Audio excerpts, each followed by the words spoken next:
Here is another quick 9 playthrough here on the channel for you all. The date and the divisions, of course, shown on screen in the thumbnail. Remember to hit thumbs up and subscribe to the channel as well. Timestamps in the description down below, and remember the replays here are from old tournaments, so use the old ball attribute levels, which have now, of course, doubled. Hope you're enjoying Quick 9. Good luck, and remember to tweak according to your clubs and balls and wind angles. Here we go. A really tricky par 3 here, the cliff hole. Now we are going to go with the sniper, playing with plenty of backspin here with this cross tailwind angle. And the reason this is tricky is you've got to hop over that ravine, and there is a massive wind effect there, and also this green does slope a little bit either side of the pin, so it's very, very difficult to get this one absolutely right. It's one you do have to dial in and takes a bit of getting used to. Max plus 10 is the adjustment I'm going with here in this wind angle, and once I've done that, just going to leave the target where it is and take our shot. Perfect ball away here. There is a slope towards the back of the green, so if you do come in too hot you will get a roll back towards the pin, but we're attacking it directly and we do get a zoom in but just miss on the left hand side. But a very tough par 3. Two options to show you on this par 4. Any form of tailwind we're going to have to go aggressive, so I do recommend going with a berserker so that we don't have to go over the top with our overpower. A little bit of backspin and some side spin to the right, and I stretch out to find my aim point here. Now the adjustment in this wind angle, max plus 10, it is going to take me down off the cliff, so adjust with caution. Then I am pushing back up to max and then applying enough overpower that I need to reach the point that I'm aiming to. In this case, 2 rings. Outer wall curl to the right, and then we bounce very nicely on the island, and then on to the fairway, and it rolls very nicely on the green. Even a chance for a hole-in-one, to be honest, but an easy putt for eagle nonetheless. If we don't have tailwind, then we are going to have to lay up, and I would suggest going with the rock or the quarterback. So here I'm using 3.9 topspin, 2 bars side spin to the left, and the reason I use the rock or the quarterback is for the ball guide and the accuracy, more important than having a driver with loads of power here. The adjustment is max plus 10, and then I'm going to take my shot and I play with half a ball of curl to the left, just to bring me a little bit closer to the green for my second shot. So perfect ball away, bounces over the rough very nicely, and then approaches the little shadow area here. Drive distance somewhere around 325 is going to be fine. For the second shot, I'm going to play with the thorn, and here I'm playing true club distance. So I've found the minimum distance line and I've found max, and then I'm finding my landing position, filling in the blanks of the ball guides. I only have thorn level 7 on this replay. I estimate I'm between medium and maximum distance, so I play 75% on the slider and use 10% elevation in this wind angle. If we have crosswind, I might go with a little bit more, maybe 15 or 20%, depending on the wind strength as well. Perfect ball bounces very nicely on the green and gets very, very close indeed. Just need to tweak our adjustment or our aim. Now, again, on this par 5, the play direction that we will use is very wind dependent. Any form of tailwind we can go for it, bouncing on the island with topspin as I do here. We do need a berserker though, and I'm going to go with 6 bars of topspin here. I do contemplate the big topper, but I don't have enough distance, so I change back to the APR level 4. Extra mile 8 plus would do it as well. Then we're going to adjust max plus 20 on this one, pushing back up to max. And this, of course, is the aggressive option for the albatross. If we don't have a good wind angle, we're then going to have to play on the fairway on the left with max topspin, max right spin and right curl, which is then going to leave a distance wood club shot. Much tougher to drop for the albatross. Bounces over very nicely, and we are going to roll towards the green and then going to leave ourselves a shot with the thorn. So max 20 on the drive with that one. Here, once again, I'm measuring my club distance, so finding the min line, finding the max line, and then I work out I'll be setting up in between min and mid. So I'm going to play this 25% slider, 10% elevation in this wind angle. A little bit of backspin to steady the progress of the ball. Once again, if you want to know more about using a slider and checking your club distance, then you can check out my BK Academy tutorial videos. Lots of content there to help you learn these techniques and methods to help you improve your gameplay and ultimately drop a load more shots, whether you're playing tour play or indeed tournaments. So 25% slider, 10% elevation is what we're going with here. Then we are going to hit perfect. Excellent chance here for an albatross. Perfect ball away, bounces on the green and drops beautifully in there for an albatross on this par 5. Excellent chance for an eagle here, regardless of the wind direction, to be honest, but in tailwind it's very, very easy indeed. 6 top spin, 1 bar side spin to the right, which I then changed to 2 with the Titan here. I go with a Titan rather than a Kingmaker because I want a higher wind, to be honest. I don't want to cut down the wind too much. Stretch out to find my position. Do note that the sides of the fairway do slope, so you've got to find a good bounce point here. I adjust max plus 10, and then once I've done that, I'm then going to push my target back up to max, just to gain as much distance as possible. Then no overpower here. The wind push is going to take me sufficiently to the green. Could have gone with some overpower, to be honest, to be actually on the putting surface, but this one works out very, very nicely. It rolls just approaching the fringe, and that's going to leave a very easy wedge. One thing to mention here, though, we don't just want to trickle onto the green. You can be left with a very long or even an overpower putt on this hole. So either go for the layup just before the fringe or go, all out and try and get actually onto the green. Here, once again, I'm using the Endbringer School method, no spin, playing at the standard elevation, 15 or 20%, depending on the club level. But really, this hole, even if you have crosswind or at least some form of headwind, it's still going to be a very, very good chance for an eagle. So top spin is the key. If you've got headwind, I would go with definitely a Kingmaker on this one, because you're not going to get as much push from the wind towards the green. It's going to impact your distance, but a very good chance for an eagle nonetheless. Now, if you want to support us on Patreon, you can do so. Details on the screen now. As part of your perks on certain days for the Quick Nines, there will be some Patreon exclusive Master General playthroughs for those holes used. So make sure you check us out there.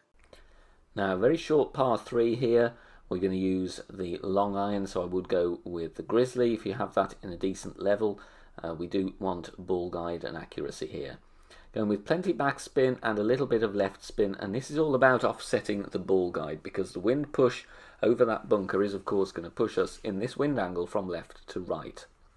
It's also difficult to get the path to the hole right on this one because there are some little undulations in the green. In the video here I play mid plus 15 on this bounce up shot. We do hit perfect, and this is a decent look at the hole.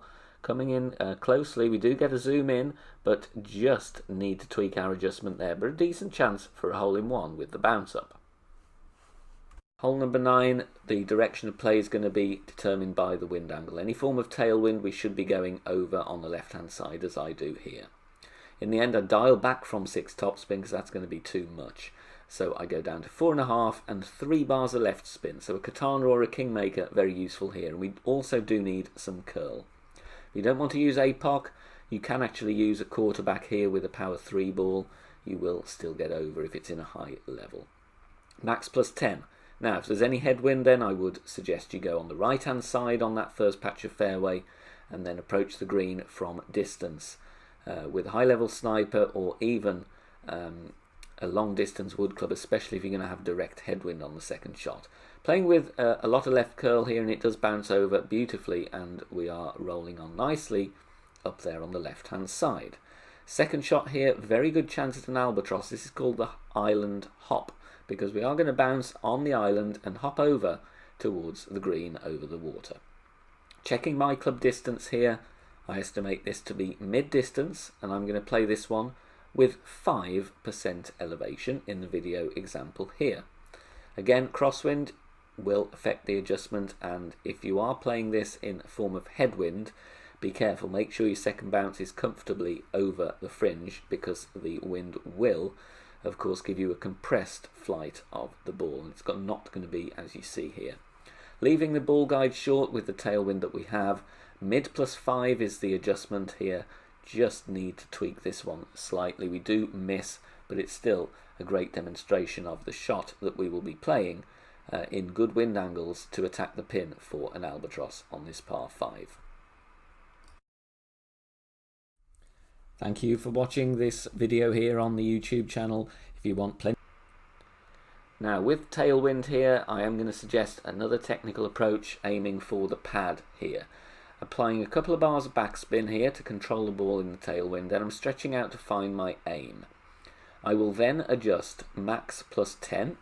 Just add a little bit more topspin here as we're using a Titan rather than a Kingmaker. So max plus 10. Then I'm going to push up to max. Once I've done that, I'm going to turn the camera around and visualize the landing point with the ring adjustment that I've got from Clash Caddy or your wind app, whichever one you're using.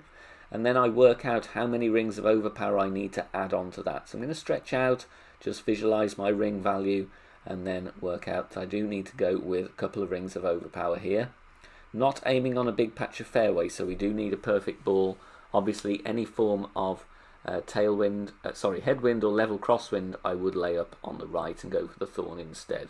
But this holds very nicely, and then drive distance of 351 yards. We're not risking the rough or the sand there with the backspin, and this is going to leave me an end bringer school wedge. Now if you're not familiar with the no spin end bringer school method, head to the Academy tutorial homepage on the channel, and we have a tutorial quick fire method of how to use this wonderful system and drop a load of wedge shots. It's no spin, and we check our club distance and play as usual with either 15 or 20% on your club, on your elevation, depending what club level you've got. So that's the tailwind approach. Like I said, if you don't have wind angle to go for that, then just lay up on the big fairway on the right. Then you're going to play an approach, hopefully with the thorn, maybe even minimum distance with the grizzly. Play that one, I would say an estimation of around 20% elevation. But that's a guide for this par 4. If you are enjoying the free content here on the channel and want to help out and keep everything free, then please consider making a small donation. All donations are gratefully received and help me out here on the channel, as all of the content here is produced for free in my own spare time. You can do that in one of 3 ways. You can hit the thanks button here on YouTube, you can make a PayPal donation via the link in the description down below, or you can also join us over on Patreon. Details at the end of the video. 2 options here on this par 3. I'm going to show you the bounce up first. Playing with the grizzly, 4 bars of backspin, a little bit of side spin to the left, and then we're going to try and bounce in a little bowl on the fairway here. Try and find a consistent landing spot.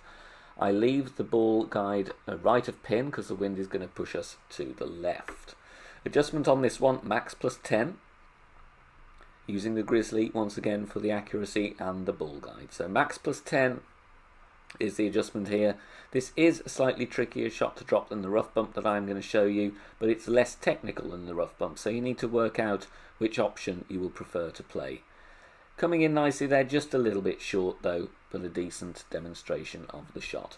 Now for the rough bump with the grizzly level 7, I here have to start with a power 4 ball to find my position, otherwise it's going to be in between clubs. So I start with the power 4 ball, just over 2 topspin and 3 bars side spin to the right. Then I'm going to set my position.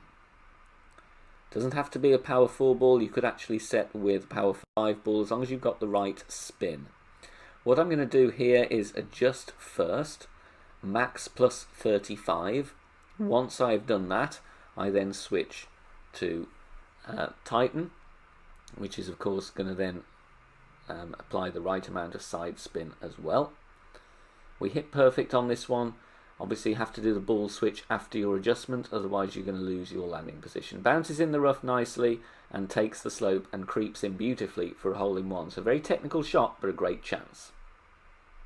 Now this par 5 can be very nasty indeed due to the design of the landscape really.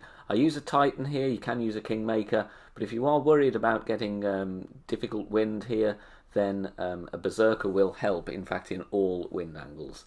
Here I do play with plenty of topspin. We're going 6 bars to get the distance, and we're going with a little bit of left spin, aiming down the centre of the fairway. The adjustment here, I play this one max plus 20. Doesn't matter if you don't have Thor's Hammer level 7, This is just for demonstration purposes. We do need a driver with top spin. Obviously, if you don't have extra mile 8, APOC 3 plus, then you could go with the big topper. But in most cases, you do need to hit perfect here. Minor great right, we are okay with the brilliant accuracy of the club that I'm using. But just bear in mind, if you are using less accurate drivers, you do want to knuckle down and hit perfect. There is a slope towards the top of the fairway. Could have pushed the drive a little bit harder, but we're still going to be okay with the shot I want to play.